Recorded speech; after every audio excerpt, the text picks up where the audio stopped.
Ce sont nos adversaires qui soulèvent la question de la prédation comme moyen de dire, puisque on ne peut pas empêcher le lion de manger la gazelle, on ne peut pas vouloir interdire aux humains de manger les autres animaux. Il est nécessaire que le mouvement antispéciste puisse répondre à ce reproche. Oui, il y a un problème, et la souffrance du lapin ou de la gazelle, elle importe aussi. Elle n'importe pas que la souffrance de l'animal victime des êtres humains.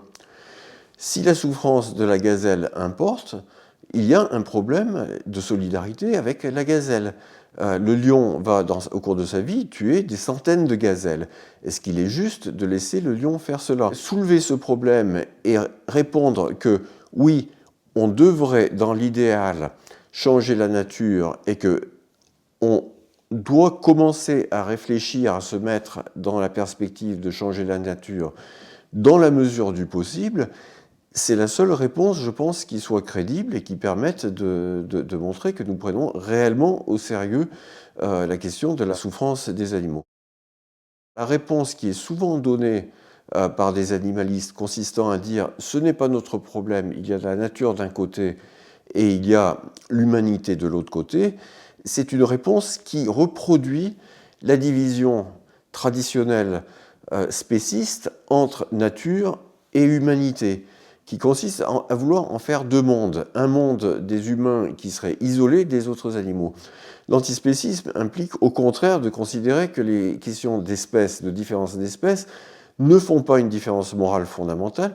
Nous sommes dans le monde, nous sommes dans la nature, et d'une certaine façon, nous sommes les seuls éléments aujourd'hui dans la nature qui puissions chercher à résoudre les problèmes de souffrance causés par la prédation, pas seulement par la prédation, aussi, et peut-être plus grave encore dans la réalité, la mort des innombrables animaux qui vivent très très peu longtemps, les têtards qui naissent par milliers par exemple, et dont seuls 2 vont survivre en moyenne pour se reproduire. C'est un problème que nous devrons affronter un jour. Il est clair qu'aujourd'hui, ce n'est pas tout à fait à l'ordre du jour, parce qu'on n'a pas les moyens de le faire, que ce sera l'ensemble des humains qui devra se poser cette question quand l'ensemble des humains aura changé de vision par rapport aux autres animaux, mais je pense que commencer aujourd'hui à en parler, c'est une nécessité, qu'on ne doit pas fuir ce débat, car nous serions malhonnêtes.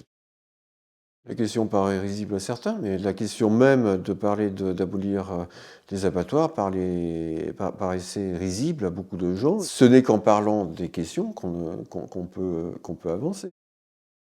Une chose qui est pratique et qui est très simple, c'est le fait qu'on doit garder les chats à l'intérieur, ou en tout cas trouver un moyen pour que les chats ne chassent pas et ne torturent pas les autres animaux.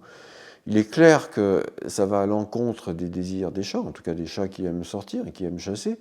Ils ont envie de le faire, mais la balance des intérêts du chat et des souris très nombreuses et qui ont une faim atroce entre les griffes du chat, je pense qu'il n'y a pas photo. Ça va à l'encontre directement de ce que beaucoup de gens disent, qui est la nature du chat est de chasser, donc il faut le laisser chasser.